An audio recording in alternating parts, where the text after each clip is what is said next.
Guys, welcome back to another episode of the Mind Muscle Connection podcast. Today I have a solo episode and I'm going to dive into the protein hierarchy I use with clients. But before I do that, if you are interested in hearing more about a body recomp, what it is, how to do it, 10 things you need, why it's important to focus on body composition with 2 types of body recomp. Again, if you're interested in that, the link to that is in the show notes. And again, it's completely free there. Also, if you are watching on YouTube or audio, I kind of change around my office a little bit. So I have a new background. I'll probably add some stuff to this over time, but here's my setup. It's just blank in the back. I just need to change up in the office. I'm giving this a shot here. I like it so far.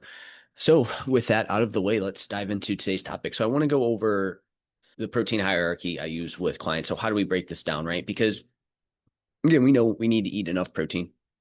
Hear all about protein. Well, just eat more protein. And again, I think that is generally a good thing, but it goes a little bit further than that. And so this is a hierarchy I use with clients when it comes to protein based on my understanding of the research. So real quick, when it comes to protein alone is not going to change your body, right? So we can't just protein our way there. You still need to train for your goal. Like you can't just protein your way to muscle growth. We need to make sure that we're sending that signal to build more muscle on there.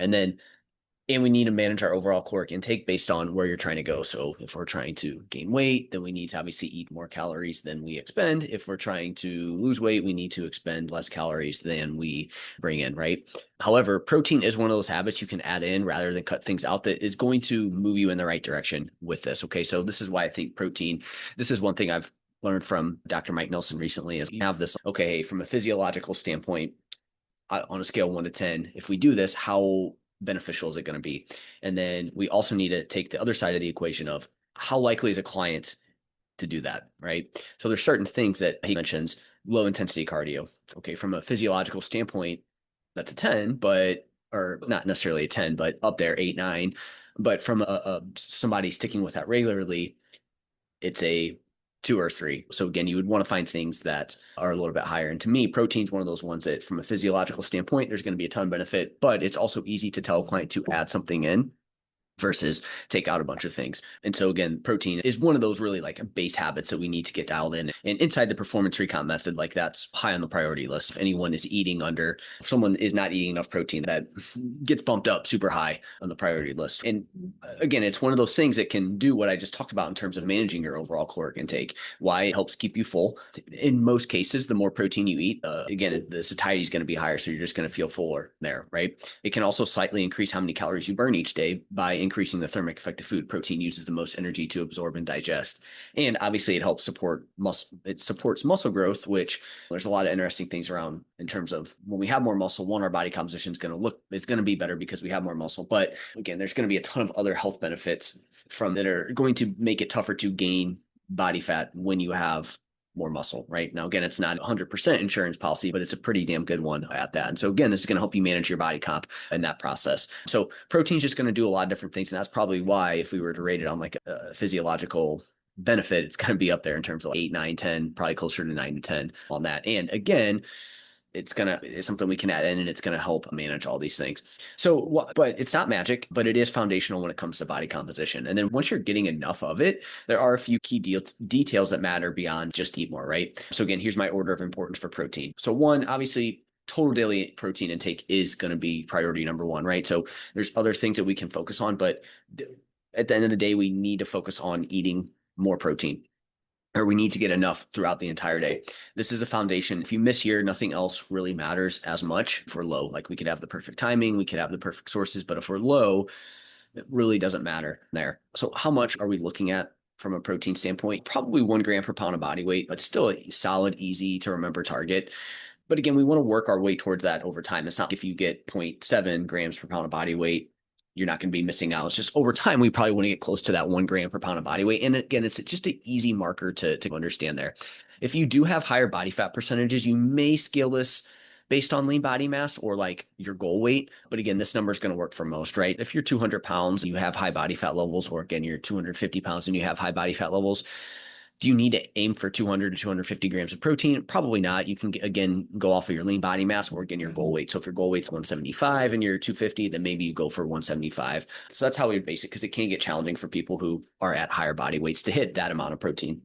But in saying this, there's really no harm in going above this 1 gram, especially if it helps with satiety or consistency. So the big thing being is we just want to make sure carbs and fats don't get pushed too low for your current phase or goal. So what you wouldn't want to see is you increase protein so much to now it's like now your carbs are super low and fats are super low because you are just trying to eat all protein.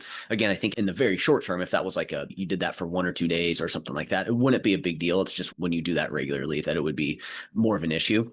So we just want to make sure that carbs and fats don't get too low there. Now, in saying that, obviously when you're fat loss dieting, and you keep protein high, something's got to give. And that's why carbs are typically lower in a fat loss phase when you're trying to drop weight, because, that's going to be the most flexible macronutrient there. So the big thing being, you can go higher than this. Again, you're probably going to get the satiety benefits. You may get a little bit of a bump in total daily energy expenditure, right? You may see your overall calories increase a bit because you're going to get that thermic effect of food bump. So there is some rationale for going higher on that. Now, as I said before, though, more protein isn't necessarily going to lead to more muscle growth beyond a point. However, it is going to help you feel fuller and you're going to burn a few more calories. But you can't, again, just, hey, I'm going to eat 2 grams per pound of body weight in protein, expect more muscle growth. From my understanding, the kind of benefit of protein is really going to cap out around like just slightly under 1 gram per pound of body weight. Again, if you want to be on the safe side, you can go a little bit higher. So if you are struggling to build muscle and you're finding that you're not building as much as you want and you're under 1 gram or a little bit close to that 1 gram, maybe you go a little bit higher, right? So there should be a little bit of flexibility, but I still come back to 1 gram per pound of body weight.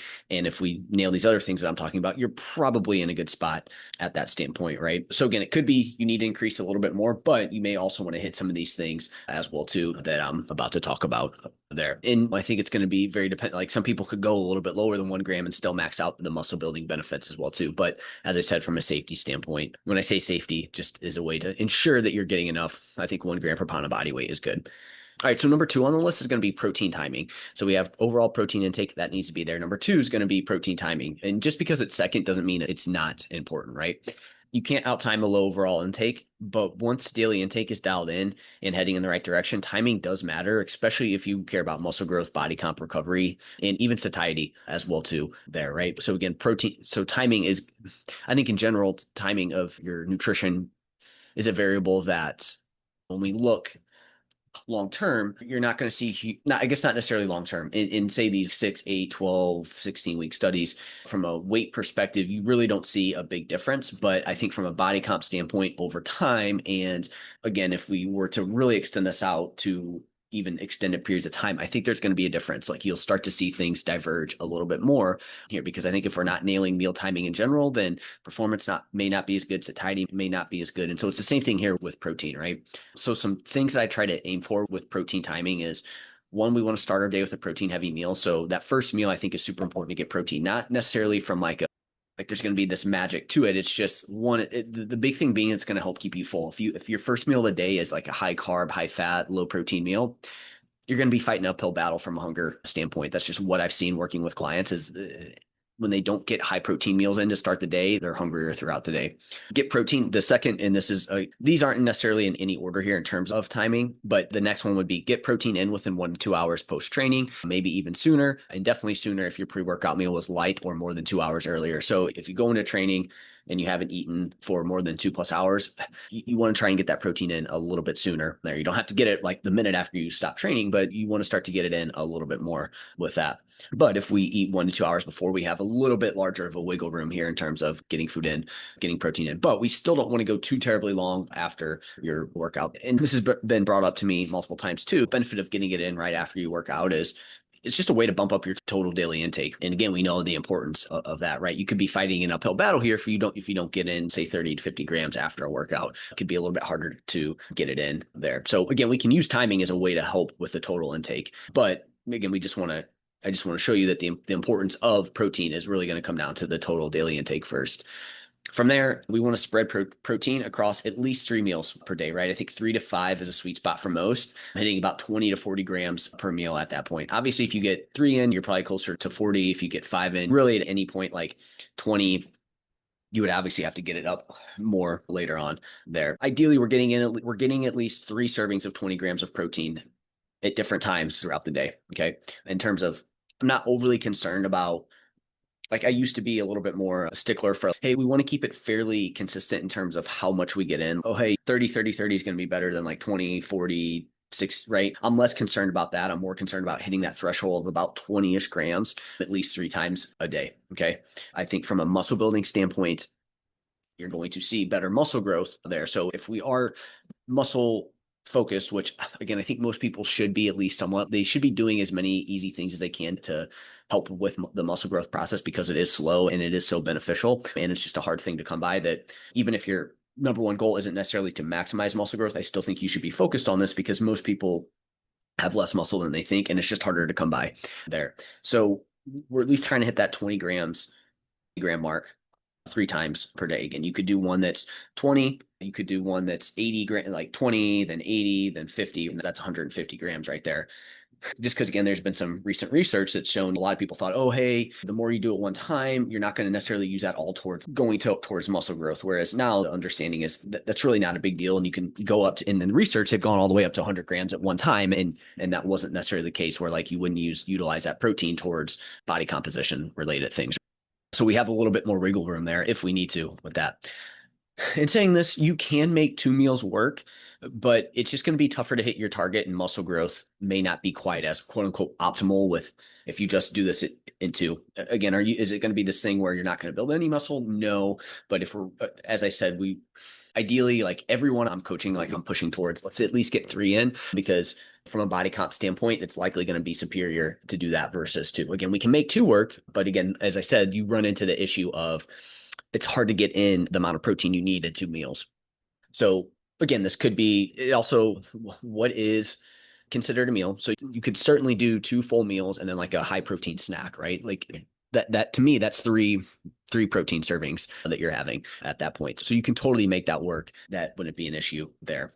But again, we want to try and get we can make 2 work, but we want to try and get in at least 3. And I find 4 to 5 typically is the sweet spot there. But again, 3 works as well too. Just with 2, it's hard to get, man. It's anyone who's gets 75, like again, anyone who gets 60, 70 grams of protein in at one time, you definitely can notice it there.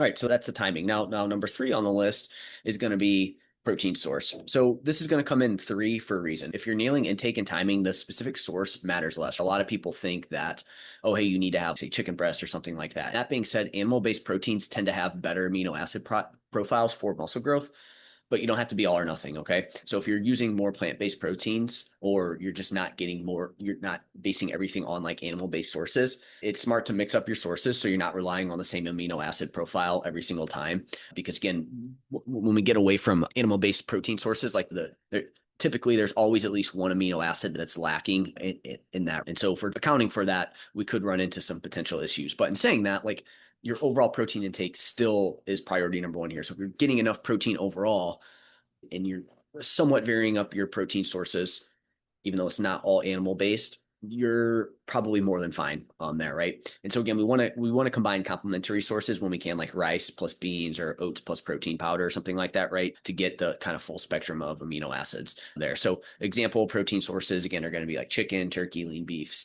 eggs, Greek yogurt, cottage cheese, whey / casein protein, tofu, tempeh, lentils, beans. And again, those are going to be the ones that may be lacking some of the essential meat or the amino acids that you would need to mix with. Protein powders again are going to work. You can use most plant-based blends are going to have the complementary sources that you need. And then fish and seafood are all going to be good protein sources. This is a hot topic of, oh, you need to have animal or you can't build muscle if you're not getting in animal sources. And again, that's not the case. Overall protein intake's number 1. You may, in this situation, need to slightly bump your numbers up just a little bit and to be on the safe side. So if you do eat more of a plant-based diet, you may need to bump your numbers up slightly there. But for the most part, if you're hitting that kind of number that I talked about earlier, you should be good to go there. And so we have overall protein intake. From there, timing is second on the hierarchy list, and then protein sources becomes number 3. So this is the protein hierarchy I teach inside the nutrition pillar of the performance recomp method. Because when you're trying to improve body composition and performance, it's not just about hitting macros, it's about knowing how to use each one to support training, recovery, and long-term results on that. And so again, protein is a big one, but seeing people maybe place emphasis on the wrong things when it comes to protein. So hopefully this gives you a better idea of kind of the hierarchy in terms of how to use protein. And so if you have any questions on this topic, you just reach out to me on Instagram, Jeff, HOEHN_. Give me a follow there if you're not. And then lastly, if you found this podcast be helpful in any way, if you could leave a rating and review, and that will help more people find it. And I will chat with you guys next time.